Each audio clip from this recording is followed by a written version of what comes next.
I'm Jessica Miller, 38, the youngest in my family. I thought maybe this time they'd see me differently.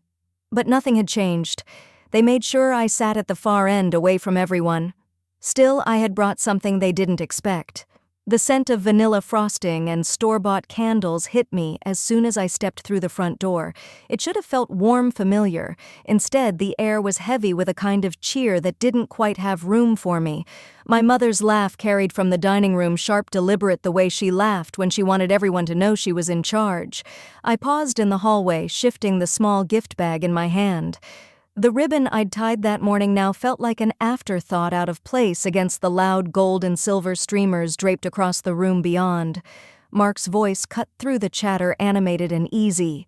He'd always been the one who knew how to fill a room. I used to think that was a gift. Now I wasn't so sure.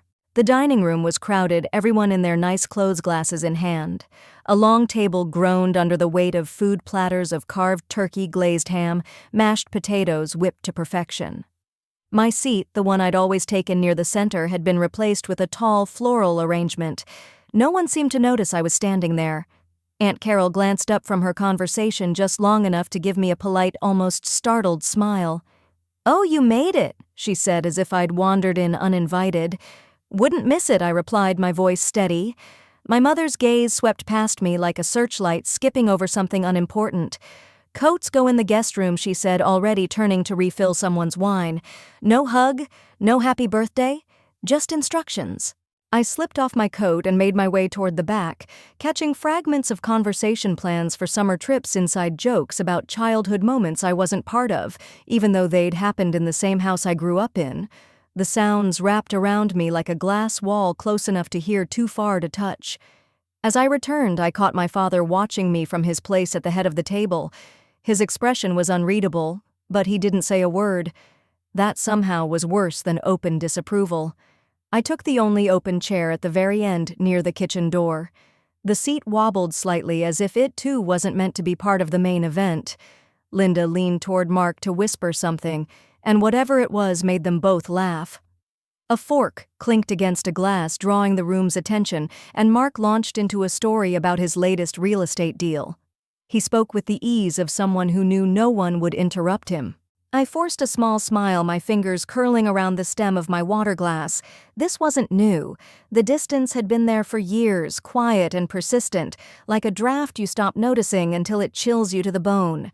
Halfway through the meal, Mark mentioned almost offhandedly that big changes were coming. My mother's eyes glittered. "We'll talk about it later," she said. But the message was already in the air. Things were shifting, and I wasn't in the center of those plans. The dessert plates came out, slivers of cake cut too thin to be celebratory. Someone sang half a verse of Happy Birthday before the chatter drowned it out. I blew out the candles quickly before the wax could drip into the frosting, and caught Aunt Carol's sympathetic glance. When I excused myself to make a quick call, no one asked who I was calling. They didn't even look up. The hallway was cooler, quieter. I stood by the front door, my hand on the knob, listening to the laughter spilling from the dining room. It had a hollow sound, like something echoing in an empty space. I didn't leave. Not yet. But the thought settled in, calm and certain. I wouldn't be standing here like this much longer. I stayed in the hallway a moment longer, letting the hum of conversation blur into something I didn't have to process. The phone in my pocket was cool against my palm, but I didn't unlock it. Not yet. This wasn't the moment. Instead, I straightened the strap on my bag and walked back in, choosing the kitchen route so I wouldn't have to cross in front of the table. The kitchen was empty, save for the faint smell of coffee brewing and the distant sound of my mother's voice carrying from the dining room. I took a breath, leaning against the counter.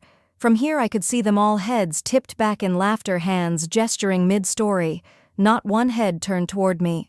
Mark was now recounting a time he'd rescued me from a bad decision years ago, except he'd exaggerated it into a punchline. A ripple of amusement traveled around the table, ending with my father shaking his head as if to say, "Some people never learn." The irony stung, but I let it slide over me, cool and steady. I slipped back into my chair quietly just as dessert plates were being cleared. Aunt Carol murmured something about how busy I must be, the kind of comment that wasn't really a question. I nodded, offering a polite smile. You could say that, I replied, keeping my tone even. Then it happened. Mark lifted his glass again, drawing attention. Actually, he said, looking at my parents, we might as well tell her now. My mother's eyes darted toward him, but she didn't stop him. He leaned forward, elbows on the table. The house is going up for sale. You should start thinking about where you'll move your things. A silence followed, the kind that's not truly quiet, because you can still hear the clink of someone setting down a fork. Then my mother spoke almost cheerfully. Yes, we've decided it's time. The market's good and, well, you've always been independent. We're sure you'll figure it out. The words were wrapped in a compliment, but the message underneath was sharp. You're on your own. A few people chuckled softly, as if this were all part of a light-hearted family update. My father cleared his throat but didn't counter it. Mark sat back satisfied, like he'd just crossed an item off his to-do list. I took a sip of water, steadying my hands against the cool glass. When I asked simply, "Soon," my mother replied, her smile tight. Very soon. No one else spoke directly to me after that. The conversation shifted back to their summer plans, and I was left at the far end of the table, the hum of their voices washing over me. I caught Mr. Harrison's eyes through the open patio door. He'd been sitting outside with a smaller group, a coffee cup in his hand. His brow furrowed slightly as he noticed me. I gave the faintest nod, barely enough for anyone else to see. He didn't nod back, but something in his gaze told me he understood more than he let on. Dessert plates were replaced by coffee cups, and laughter rose again. I let my attention drift to the window, watching a bird hop along the fence. The cold February air fogged the glass where my breath touched it. Inside, the chatter swelled, oblivious to the way my chest felt both hollow and heavy. And somewhere beneath all of that noise, a quiet resolve began to take shape. The coffee had gone lukewarm by the time I touched it. I lifted the cup anyway, more for something to do with my hands than for the taste. Around me, their voices rolled on, weaving in and out of overlapping stories. My name wasn't part of any of them. I let my gaze drift across the table, memorizing the way they leaned toward each other, the subtle tilts of heads, the inside jokes that skipped right over me. It wasn't anger that rose in me, more a deep, measured awareness. This was familiar territory, a role I'd learned to play without protest. When Mark laughed at something my father said, I noticed how my mother reached across to refill his cup, her smile soft and approving. The same coffee pot sat near me untouched. I didn't reach for it. Aunt Carol began talking about her friend's daughter, so accomplished, already married, and they're buying their first house. And though she never glanced my way, the air shifted just enough to make the comparison clear. I glanced toward the window again. The bird was gone, but the fence remained steady against the winter wind. Mr. Harrison had stepped away from the patio. For a moment, I wondered if he'd left altogether. Then the laughter peaked. Mark had told another story, one that ended with the room breaking into applause. I stayed still, hands folded loosely in my lap. The applause faded, quickly replaced by the clinking of cups and the scrape of chairs. My mother announced it was time to cut the cake. Plates and forks appeared, a small bustle of movement. She placed the cake in front of me briefly, just long enough for me to read the iced letters of my name, before she turned it toward the others. Candles lit, voices joined in the familiar song. I smiled faintly, keeping my eyes on the flicker of the flames rather than the faces around them. When the last note faded, I drew a quiet breath and blew them out. The smoke curled upward, thin and fleeting, before disappearing into the air. I set my fork beside the plate and leaned back slightly, my decision quietly locking into place. The room was warm, full of movement and chatter, but inside me there was only stillness. They didn't know it yet, but this birthday would not end the way they expected. The wind outside had picked up by the time we moved into the living room. My father switched on the gas fireplace, the flicker of artificial flames casting a warm but strangely hollow glow across the room. The chatter carried over from the dining table, only now it felt tighter, more deliberate, as if the birthday formalities were over and the real conversations could begin. I settled into the corner of the sofa, half turned toward the fire where I could watch without being the center of anyone's gaze. My mother took the armchair beside my father. Mark sat confidently in the recliner, legs stretched out like he owned the place. The others perched along the love seat, cups in hand. "All right," My father began, his voice cutting through the small talk. "We've got some news to share." His eyes swept the room, lingering on each person except me. It was so deliberate, it was almost comical. Mark leaned forward, elbows on knees. "Yeah, we're putting the house on the market. It's too much for Mom and Dad to maintain, and—" he glanced toward my parents. "We've agreed I'll handle most of the process." The room hummed with affirmations. "Makes sense about time." "You'll do great." Not a single voice asked what I thought.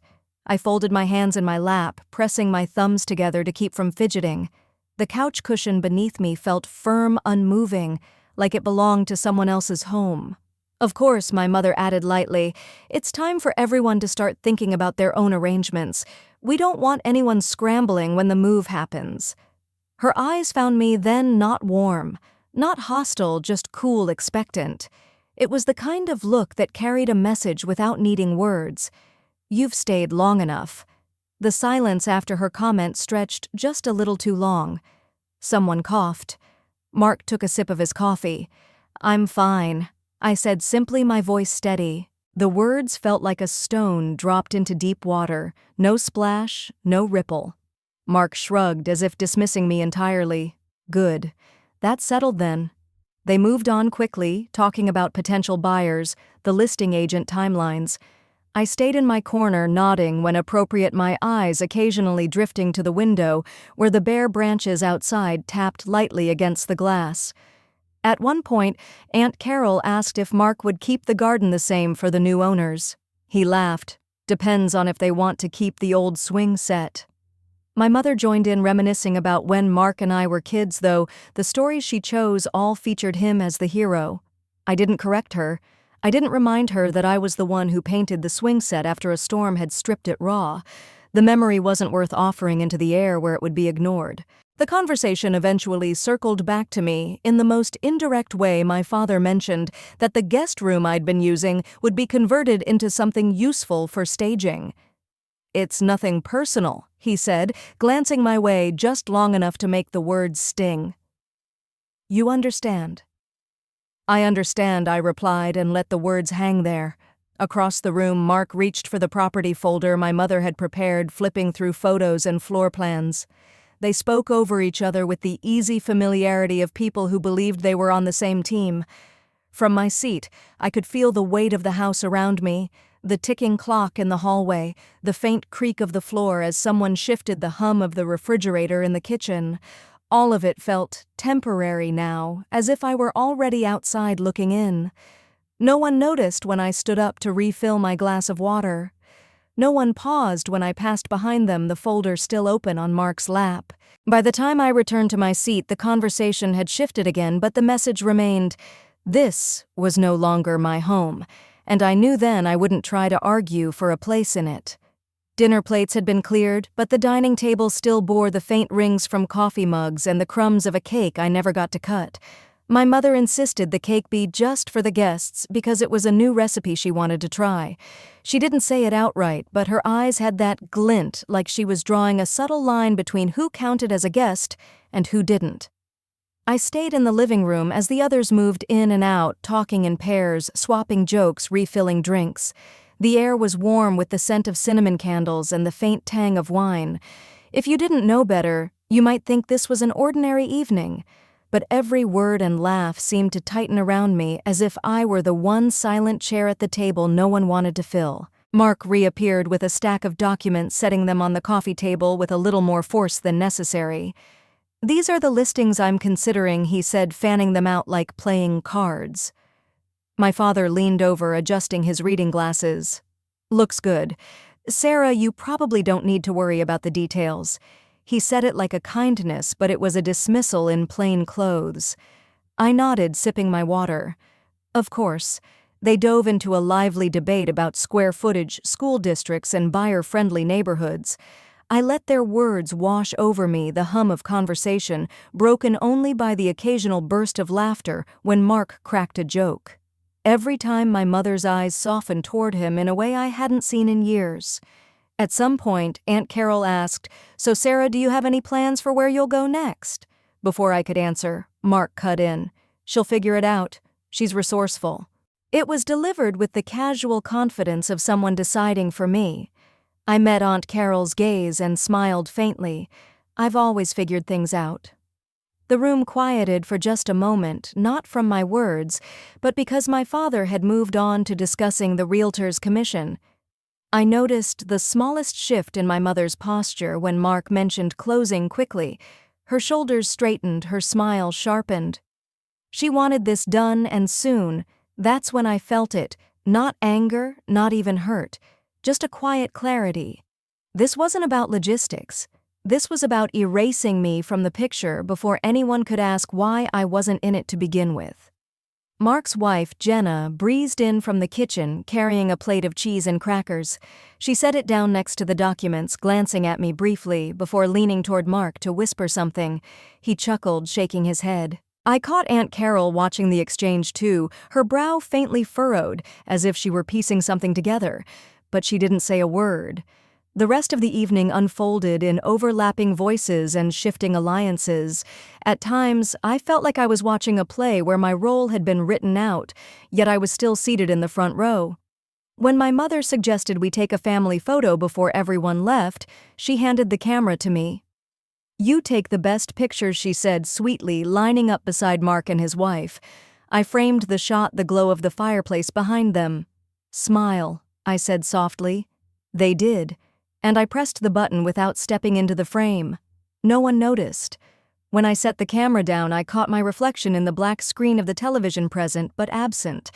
And it struck me that maybe that's exactly how they wanted it. By the time the evening began to wind down, the house had that faintly chaotic hum of coats being retrieved, goodbyes being repeated, and the front door opening and shutting in waves. I stayed near the hallway holding a mug of tea that had long gone lukewarm, watching as the family I was supposed to belong to clustered together in easy laughter.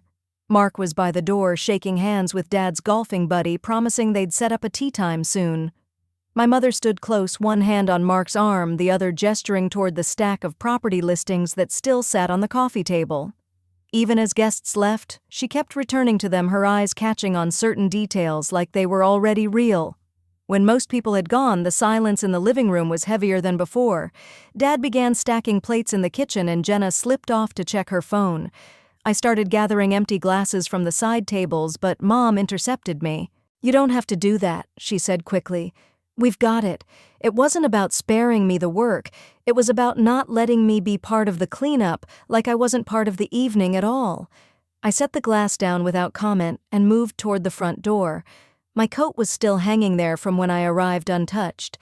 I slid it on slowly, buying myself a moment to look back at them. Mark was leaning over the coffee table again, pen in hand, circling something on a page. Mom hovered just behind him, nodding. Dad emerged from the kitchen, drying his hands, and joined them. It was the picture of a united front, one I wasn't in. "Drive safe," Dad said absently as I opened the door.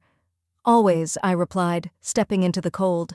The night air was sharp, and for a second I just stood there on the porch, the sounds of the house muffled behind me. Across the street, a single street lamp lit the patchy snow along the curb. My breath made small clouds that dissolved almost instantly. I didn't feel angry. I felt awake. From my coat pocket, I pulled out my phone. Aunt Carol's number was still near the top of my call log from earlier that week. My thumb hovered over it, but I didn't press. Not yet. This wasn't the time for big moves or heated words. It was time to listen, to watch, and to wait. Behind me, I heard the muted thud of a drawer closing, followed by muffled voices, urgent, low. I couldn't make out the words, but the tone was unmistakable. Plans were being set in motion. I walked to my car, unlocking it with a quiet click. The cold leather of the steering wheel bit at my hands as I slid inside. Through the windshield, I could still see the warm glow of the living room, the silhouettes moving inside. For the first time in a long while, I didn't feel like the one left out in the cold. I felt like the one with the clearest view of the stage. I started the engine, the hum low and steady, and pulled away without a sound. The day of Dad's big announcement arrived with the kind of crisp winter sunlight that makes everything look sharper. The driveway was lined with the cars of extended family and a few neighbors who'd been invited for reasons I could guess. More eyes, more ears, more witnesses. Inside, the living room was arranged like a stage. The property listings were gone, replaced by a neat stack of documents on the coffee table. Mark stood near them too casually, like a man who's already rehearsed his part. Mom sat beside Dad, her expression carefully neutral, though I caught the flicker of satisfaction when Mark caught her eye. I took a seat near the edge of the room, not in the back, but not in the middle either. I wanted a view of everyone's faces. My phone was in my pocket, silent but not off. I had already made the call earlier that morning. Dad began with small talk, thanking everyone for coming, joking about the weather. It was all to soften the moment. Then, as if on cue, Mark stepped forward, a single sheet in his hand. "As you all know," he began, "Dad and Mom have decided it's time to downsize. This house is going on the market. We've already started the process and—" His voice lifted, confident, "I'll be handling the transition." A few murmurs of approval floated around. Someone even clapped. I stayed still, watching. And Sarah, Mark said, turning toward me with the faintest smile that didn't reach his eyes, "We'll need you to start making arrangements to move your things. Sooner is better." The room quieted just enough for the words to sting in the open air. Mom smoothed the hem of her skirt, looking down, not meeting my eyes. Dad cleared his throat, but said nothing. I let the silence hang. 1 beat, 2. Then I reached into my pocket and pulled out my phone. Without looking at Mark, I tapped the screen once and set it face down on the coffee table. A knock came at the door, almost immediately, firm but not hurried. All eyes shifted as Aunt Carol stepped in, her expression composed, but with a spark that made the room tighten. "Before we make any big moves," she said, her voice calm but carrying, "I think we should review a few things." She held up a folder, its edges worn from handling. Mark's shoulders stiffened. Mom glanced at Dad, who had gone pale. "I spoke with Dad's attorney this morning," Aunt Carol continued, "and it seems there are some details in the trust you might have overlooked. Sarah's position here is a bit more permanent than you've been led to believe." The words landed like a stone dropped into still water. The ripples were instant. Mark tried to speak, but Aunt Carol lifted a hand lightly. "We can go over it now or later in private. Either way, the house isn't going anywhere without Sarah's agreement, and from where I'm standing, she's not agreeing." All eyes turned to me, then not with dismissal, not with polite avoidance, but with something else entirely. I met each gaze steadily, my hands resting loosely on my knees. No speeches, no raised voice, just the weight of being exactly where I was meant to be. The silence in the room felt different now, thicker, less certain. Someone in the back cleared their throat. Mark stepped back toward the couch, his expression carefully blank, and for the first time that day, Mom looked at me directly. I didn't smile. I didn't need to. Aunt Carol moved to the center of the room, setting her folder down on the coffee table with deliberate care. "This document," she said, tapping it lightly, "spells out what happens to the house. It's not just an asset to sell, it's part of a trust, and Sarah has equal rights in it. That means no decisions can be made without her consent." The air shifted. It wasn't dramatic, just a slow unraveling of certainty in the faces around me. A cousin who had been nodding along with Mark earlier now glanced away, pretending to study a family photo on the wall. Mark tried again. "That can't be right." "Dad." But Dad didn't answer him. His eyes were fixed on the folder, a crease deepening between his brows. Mom finally spoke, her voice softer than usual. "I thought we had agreed." "You agreed without her," Aunt Carol said simply. "That's not the same thing." I could feel the tension winding tighter, like a rope pulled too far. My instinct was to ease it with a comment, but I stayed silent. This wasn't my performance, it was theirs. Aunt Carol slid a single page toward Dad. "It's all here. Dated, signed, witnessed. You remember?" Dad's hand hovered above the paper, then dropped into his lap. He looked tired, older. Mark's jaw tightened. "So you're saying we can't—" "I'm saying Aunt Carol interrupted, you won't, not without her." The sentence landed heavier than any argument. I leaned back slightly, letting the weight of it settle. Outside, I could hear the wind against the windows, the faint creak of the front porch as someone shifted their weight. Small sounds that made the silence in the room more pronounced. Mom straightened in her chair, folding her hands tightly.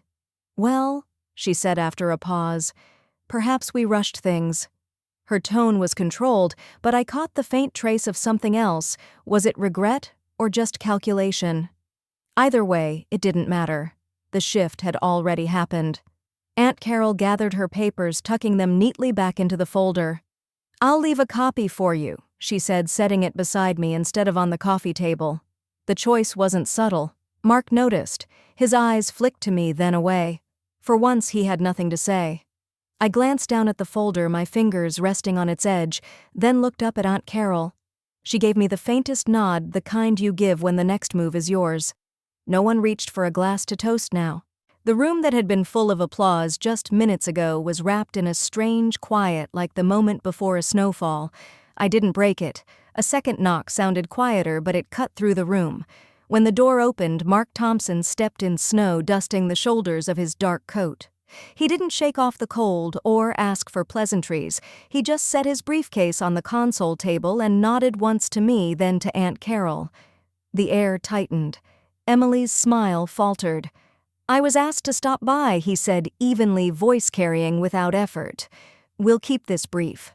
He opened the case and took out a thin stack, nothing theatrical, just paper that mattered. He placed one copy in front of Robert, one in front of Linda, and a third beside me. "This is the operative trust instrument executed after Barbara's father passed. It includes a clause your family remembers but hasn't consulted recently." Robert didn't touch his copy. Linda did, then let her hand rest there, as if the paper weighed more than it looked. Emily glanced between them, then at me, waiting for a cue that wouldn't come. Mark tapped a paragraph with a capped pen. "Disposition of the residence requires unanimous written consent of the listed beneficiaries. That includes Jessica. No consent, no listing, no transfer, no staging that implies intent to sell. Any move to disregard this triggers an injunction.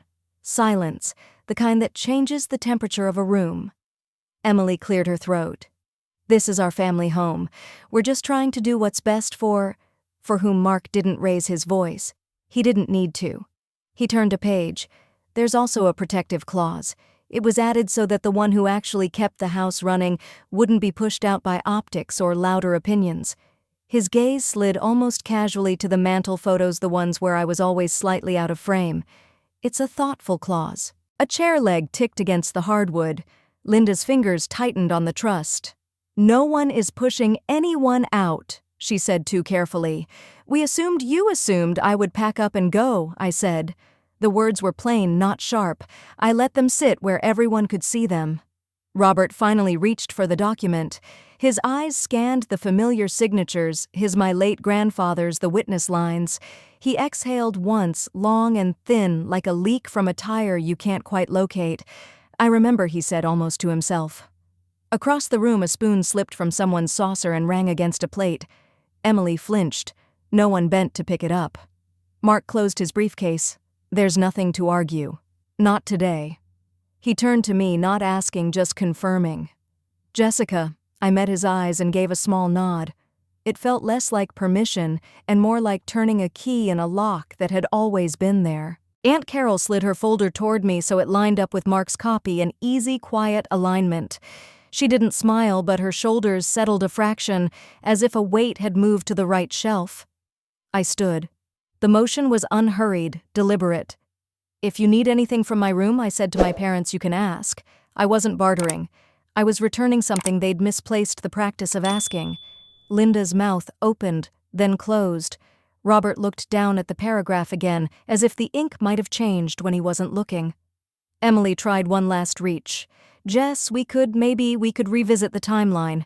If you'd just be reasonable about the front door," eased in a draft, and touched her words, turned them brittle. I adjusted the folder on the table so its edges were square, a simple, tidy thing. Behind me, someone whispered, "I didn't know," and someone else answered, "I think she did." The sentences weren't about paper. Mark checked his watch. "I'll send a courtesy memo to the agent you were considering," he told Robert, "so there's no confusion." He didn't wait for a reply. He didn't need one. When the room remembered to breathe, it did so in small, uneven pulls. No one proposed a toast. No one suggested a photo for memories. The champagne on the sideboard stayed unopened, its wire cage twisted halfway and forgotten. I reached for my coat from the hall tree. The lining was still warm from earlier. As I slipped my arm through the sleeve, the silver cake knife on the counter caught a thin ribbon of winter sun and held it there. I paused, set the knife in its velvet box and closed the lid with 2 fingertips. The soft click carried. At the doorway, I looked once at the room, the coffee cups gone cold, the documents aligned, the faces turned toward me and not past me. No speeches, no victory lines, just a still frame where everyone finally saw the same picture. I opened the door. The cold met me cleanly, the kind that wakes you without asking. Behind me, no one laughed. A beat later, the wind lifted and the porch chime gave a single clear note. I stepped out and pulled the door to until the latch settled. The house kept its warmth. I kept my quiet. And between us, something finally stood in its right place. Weeks later, I passed the house on my way back from the market. The curtains were open, but no one stood at the window. A single porch light glowed in the afternoon, left on without thinking. I didn't slow down. The air was crisp, the bag warm against my arm. Somewhere behind me a chime rang, once faint and familiar, then quiet again.